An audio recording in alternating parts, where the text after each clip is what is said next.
parang sa'yo lang ako nakaramdam ng love.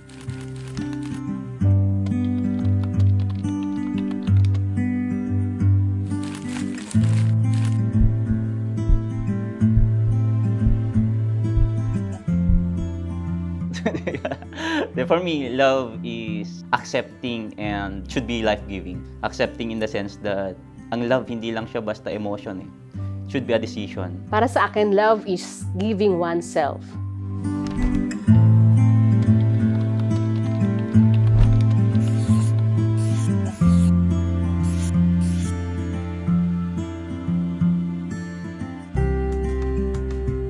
Ibigay mo yung sarili mo doon sa ministeryo na kung saan ka pwedeng ma-involve. At ibigay mo yung sarili mo sa taong minamahal mo.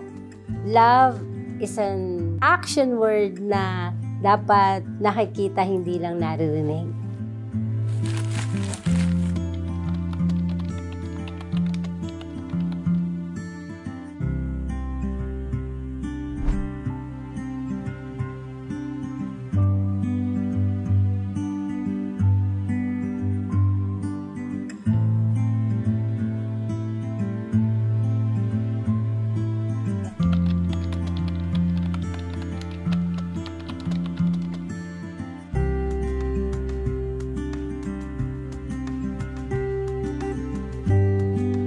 Naging instrument ang UMC TV actually. During pandemic, may pinost ang Haris through UMC TV na kanta. Tapos si Monica nandun. In short, nagkakilala kami via Facebook.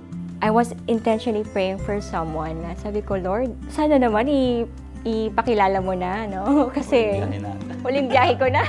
Magta-30 na ako, sabi ko gano'n. Lord, parang the universe is speaking and making way for us, paving the way for us to know each other. After 1 year of chatting, texting, yung hint ko na siya na is the moment when she offers me a prayer over the phone. The only girl nag-offer sa akin. Pray kami together over the phone. Nag-pray namin yung bawat isa and sabi ko, Lord, parang eto na. Ito grabe to magpahayag ng kanyang pag-ibig. Oo, grabe maglinis, magluto at maglaba. Yun lahat, very organized. Gustong-gusto ko yung ganon na tipo ng lalaki, na hindi namimili ng kahit anong gawain, kahit ano kaya niya. Honestly kasi yung marriage ministry, minsan may mga time na isang reason ng hindi namin pagkakaunawaan. Pero eventually, alam namin that the marriage itself is a ministry. So kami, parang kino-consider namin na yung relationship namin to grow together in Christ, to grow together in faith, isang napakahalagang gampanin din namin bilang partners. So yun din yung pinagpapasalamat ko sa Panginoon kasi di ko ni siya. Ako, while having my task as DS, as pastor sa local church, siya naman nag-handle sa mga hindi ko kayang i-handle like children's ministry, communications, and mga ibang ministries pa na hindi ko na nagagawa. We complement whatever is missing or is lacking to another. Yung isa yun ang pupuno. Sa marriage kasi namin, nakikita ko kay Monica, napaka-selfless. Nung na-appoint ako as DS na sa Coastal, she's very willing na tumulong andon, mag-stay sa lugar na hindi siya familiar. Napaka-selfless yung act na yun na nagsasacrifice siya to travel, going sa place namin, tumutulong kahit walang sweldo from our church.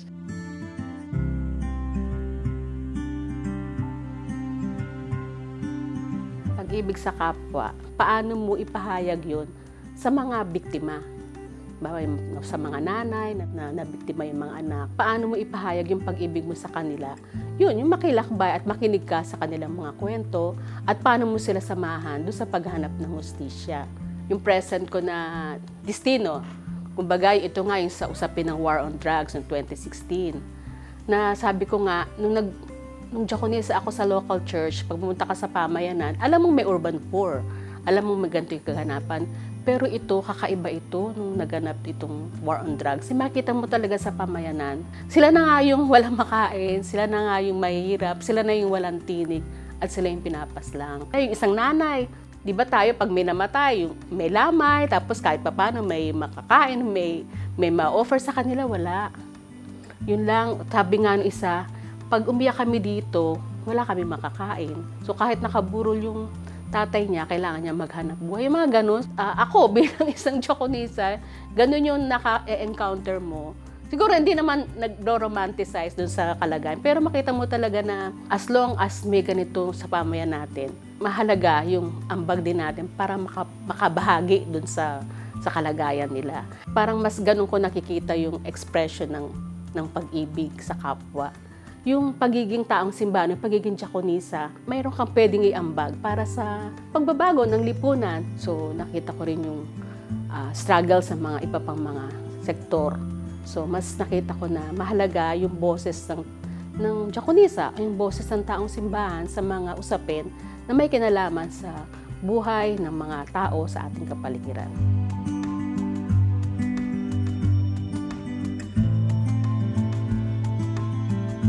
Matagal akong na-stop sa pagtuturo, pero iniiyak ko yon. Sabi ko, bakit hindi ako nagtuturo? Sabi nila, magaling akong teacher, pero ba't di ako nagtuturo? Pinag-pray ko rin yun maigi. And then, binalik uli ako ni Lord sa pagtuturo. Ito yung mga estudyante ko, at yan iba-iba ang ugali. Pero kapag yung nag-gather na kami, tapos yung ini-embrace na nila ako, sinasabi nila, pretty ng teacher ko. Pagkakulang ang kilay ko, sinasabi nila. Yung gano'n. Tapos sabi nila, teacher, I love you, teacher. Oh, I love you too. Tapos yung kahit galit ka na kasi nangaaway siya ng ibang estudyante, papagalitan mo, kakausapin mo, na wag gawin yun. Tapos hahalik na lang sa pisngi mo, wala na yung anumang stress mo sa kanila. Ang love ng magulang, pwede mong ipareho sa love ng pagiging teacher mo.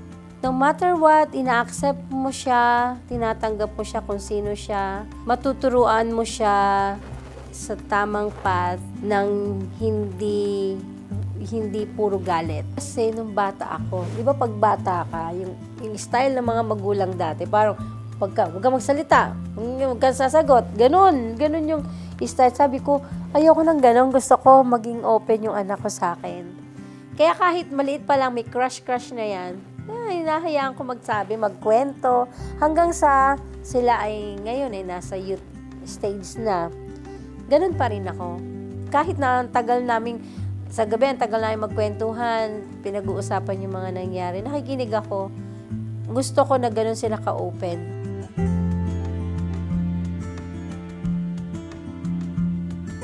Intentionally, pinag-pray ko talaga na, Lord, kung bibigyan niyo ako ng partner, gusto ko po pastor.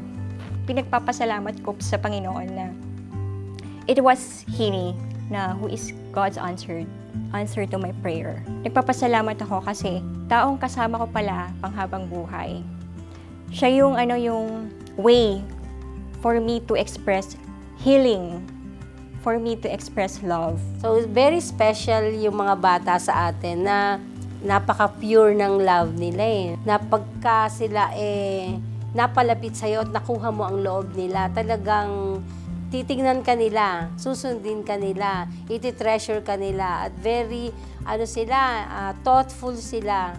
Tsaka, syempre, sabi nga sa Bible, di ba, sa kanila naghahari ang Panginoon. Kung sa maliit na kanilang edad, pero nahuhubog na natin, hanggang paglaki nila, hindi nila yun makakalimutan. Sa experience din namin sa mga nanay, nandun din yung kanilang pagpapasalamat sa Panginoon. Nakita din nila na yung pag-ibig sa Panginoon dahil may mga taong katulad namin na sumusuporta dun sa kanilang kalagayan. Kaya naging bahagi din ng aming pagsasama-sama yung panalanginan at patuloy na pagpapasalamat sa Panginoon. Na-reach out namin sila at sila din naging bukas dun sa pagkukwento at pagbabahagi ng kanilang mga kwento.